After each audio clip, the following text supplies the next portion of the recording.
Salut chers amis, j'espère que vous allez bien. Je suis Joséphine Toukam, comptable formatrice, fiscaliste et experte dans les logiciels Sage, Odoo et plus. Aujourd'hui, je vais vous montrer comment paramétrer le logement cotisable et le salaire cotisable dans notre logiciel SagePay RHI7.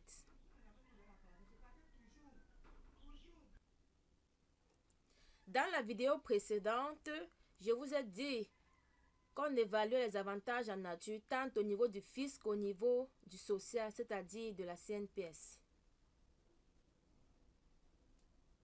Il y a une nouvelle façon d'évaluer les avantages en nature au sens de la CNPS, car par le passé, les avantages en nature au sens de la CNPS étaient évalués à leur montant réel. Mais depuis le décret numéro 2015-2517 PM du 16 juillet 2015 fixant les modalités d'application de la loi numéro 17-2001 du 18 décembre 2001, ces avantages en nature ont été évalués autrement. Ce décret dit réel au sens de la CNPS. Mais depuis le décret numéro 2015-2517-PM du 16 juillet 2015, les avantages en nature ont été évalués autrement. Donc, il nous incombe de considérer la nouvelle façon d'évaluation des avantages en nature dans notre fichier Paye I7. Ce décret dit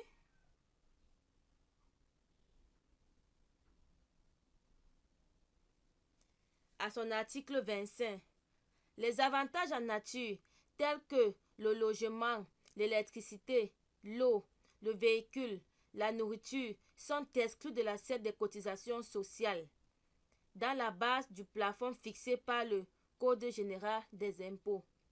Toutefois, lorsque le montant des dits avantages est supérieur au plafond fixé par le Code général des impôts, le surplus est intégré d'office dans l'assiette des cotisations sociales. Je vous explique, mes chers amis. Les avantages en nature tels que le logement, l'électricité, l'eau, le véhicule et la nourriture sont exclus de l'assiette de cotisation sociale. Ceci signifie que dans ce décret, on ne devrait plus normalement considérer les avantages en nature dans le calcul du salaire cotisable,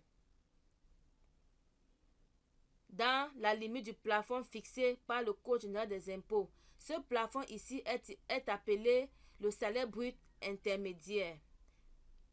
Toutefois, lorsque le montant des dits avantages est supérieur au plafond fixé par le CGI, le surplus est intégré d'office dans l'assiette de cotisation sociale. On dit ceci. De prime abord, les avantages en nature devraient être exclus dans le calcul du salaire cotisable d'après ce décret. Mais on dit que si le montant de ces avantages est supérieur au salaire brut intermédiaire, l'on ne devrait considérer que le surplus comme comme élément du salaire cotisable. Par exemple, si le salaire brut intermédiaire d'un employé est peut-être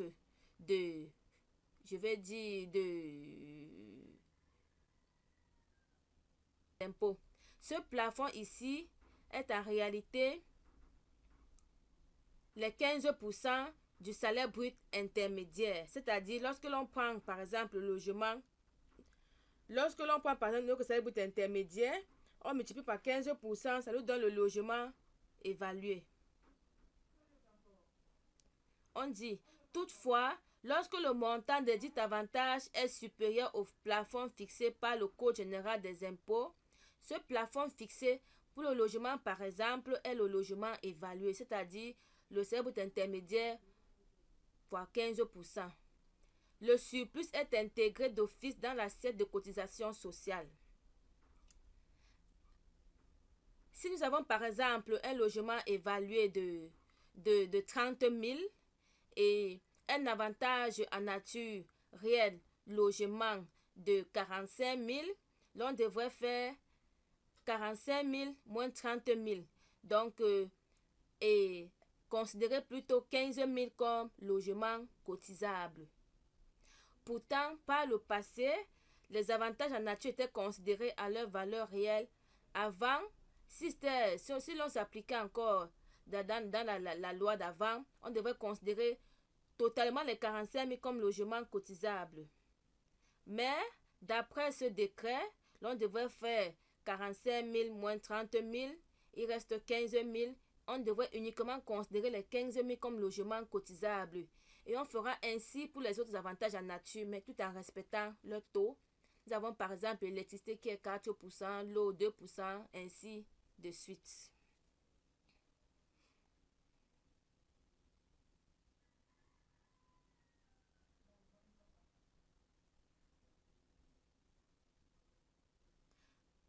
Voici également un tableau que j'ai monté pour vous expliquer davantage.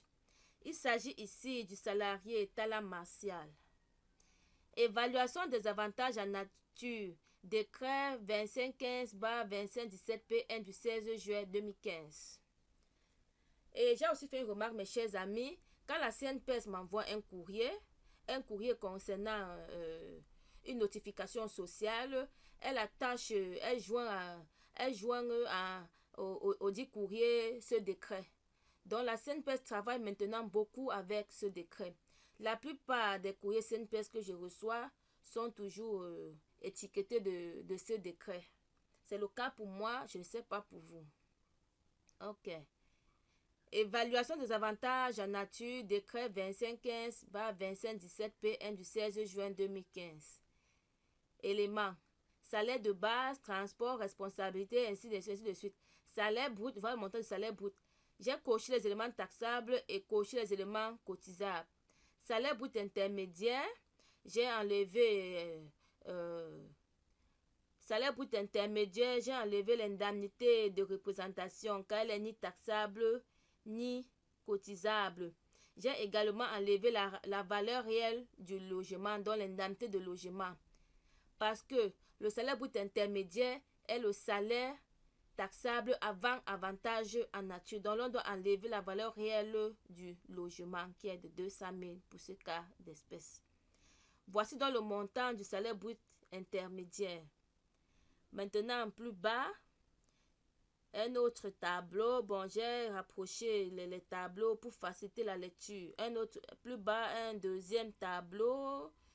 J'ai écrit valeur réelle des avantages en nature, logement 200 000, électricité 50 000, eau 10 000.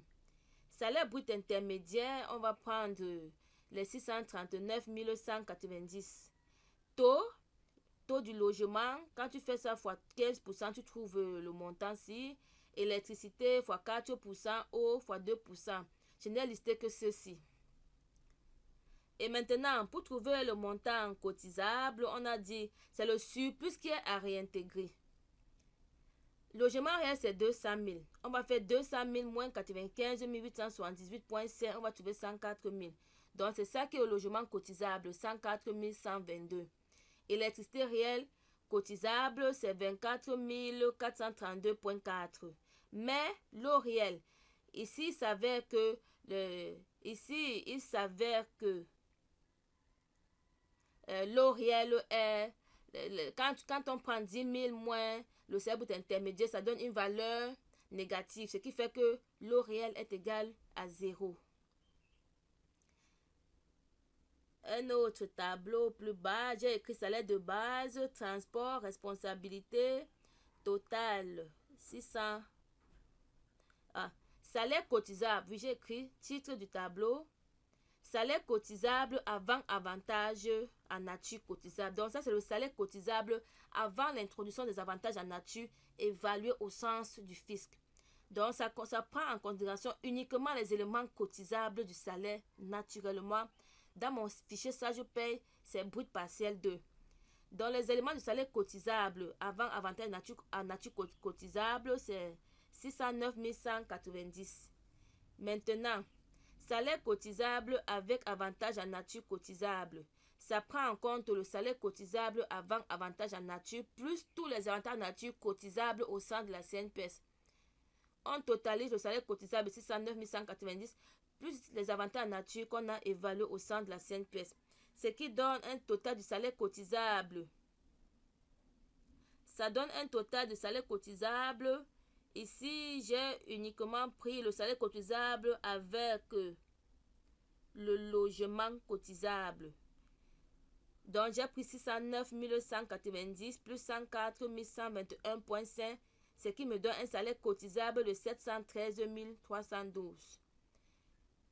J'ai uniquement considéré avec le logement cotisable parce que dans mon fichier paye, je ne vais pas évaluer les autres avantages en nature. Sinon, le salaire cotisable total est égal au salaire cotisable avant avantage nature cotisable plus tous les autres avantages nature cotisables évalués au sein de la CNPS.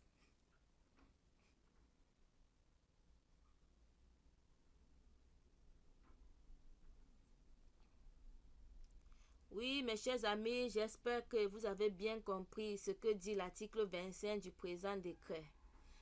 J'insiste sur cet article parce que j'ai remarqué que plusieurs personnes continuent toujours d'évaluer les avantages en nature par ricochet le salaire cotisable avec l'ancienne méthode.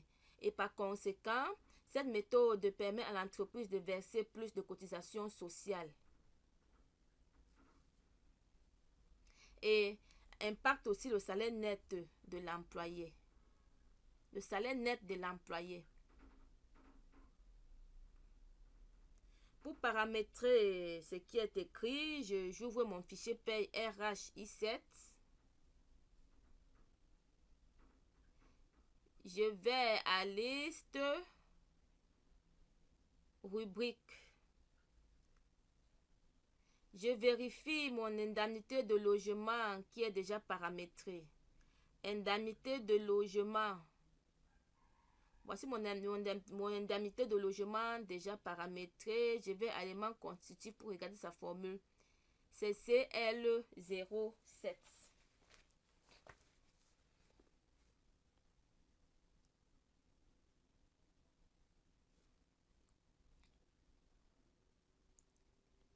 Et je viens à liste constante. Je regarde, je revérifie mon logement évalué.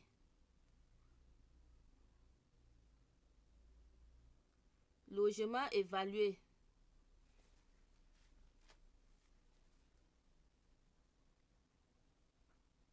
Logement évalué, c'est le salaire brut intermédiaire fois 15%. Donc, brut partiel 1 fois 15%. Et maintenant, ils ont dit, on a parlé du surplus. On a dit que le surplus est à réintégrer.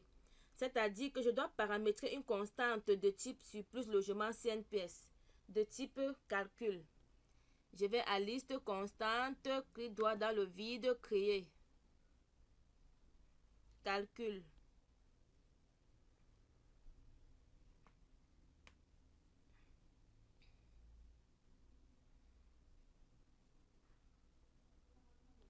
J'écris par exemple AA subloge. C'est pas ça prendre CNPS. AA surplus logement CNPS. Je vais écrire surplus CNPS. Surplus loge CNPS. C'est égal à l'avantage en nature réelle moins le salaire brut intermédiaire fois 15%. Donc, c'est égal à l'avantage en nature logement réel moins le logement évalué. Je cherche mon CL07, logement réel, la constante.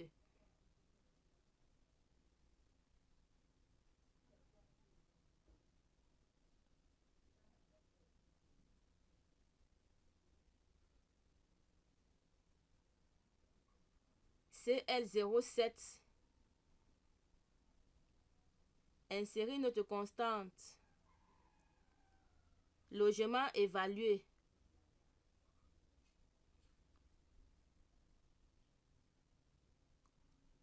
CL0, logement, surplus est égal, surplus loge CNPS est égal à logement réel moins logement évalué. Puisqu'on a exactement le surplus qu'on doit considérer. Je mets OK. Et puis, je crée une autre constante que je vais appeler logement cotisable de type test. Liste constante qui doit dans le vide créer de type test.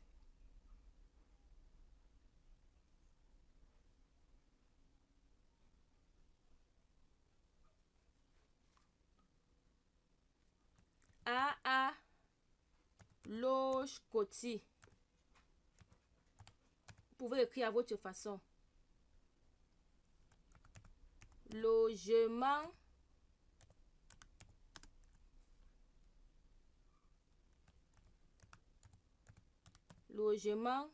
cotisable. Cotisable, c'est déjà CNPS. AA loge coti, c'est logement cotisable. Je vais maintenant dire si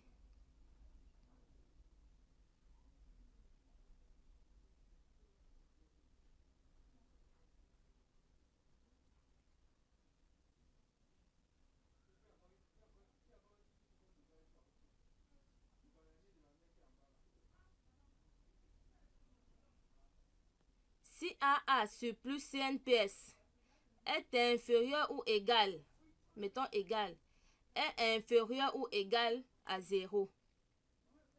Par exemple, est inférieur ou égal à 0, c'est-à-dire par exemple, si nous prenons par exemple, je vais dire par exemple, si on a peut-être un logement réel de 15 000 et un salaire intermédiaire de 10 000, en faisant 15 000 moins 10 000, il reste 5 000.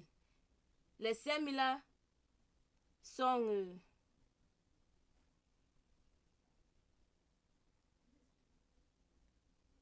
est supérieur plutôt.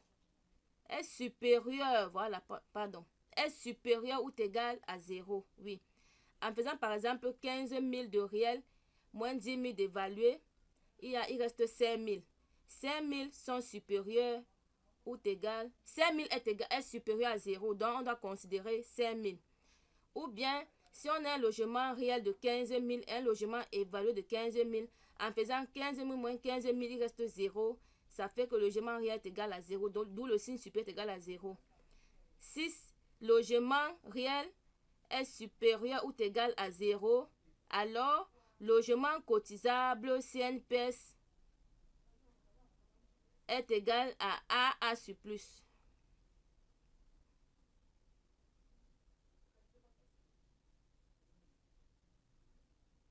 Est égal à AA surplus. Sinon, logement cotisable est égal à 0.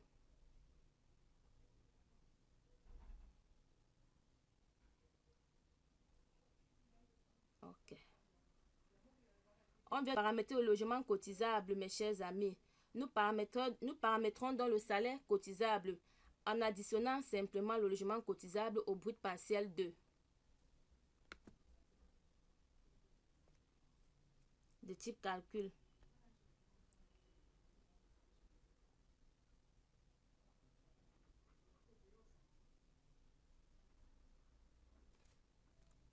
AA salle coti. Salaire cotisable.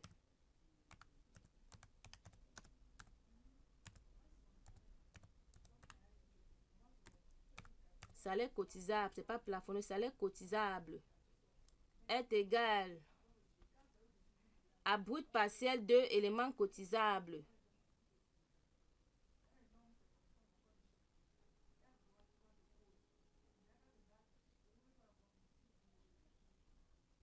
Est égal à brut partiel 2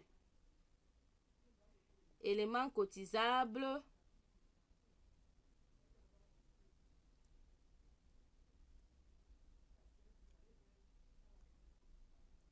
à salaire coti. Où est ça?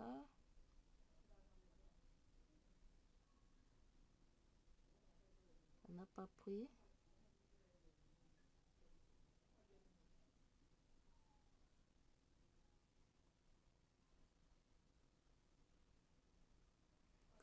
Créons de nouveau, mes chers amis. Créer. Ah, c'est bon. Brut partiel 2 plus AA logement quotidien. Plus AA logement cotisable. Brut partiel 2 plus AA logement cotisable.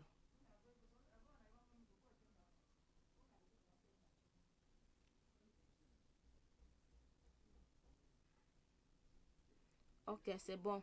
Nous venons ainsi de paramétrer le logement cotisable et le salaire cotisable, mes chers amis, ce qui va nous permettre de calculer la PVID et puis l'IRPP. J'espère que cette vidéo va beaucoup vous aider dans votre paramétrage. Merci de me contacter sur WhatsApp pour des formations et autres préoccupations professionnelles. Merci de liker, commenter et d'activer la cloche de notification. Portez-vous bien.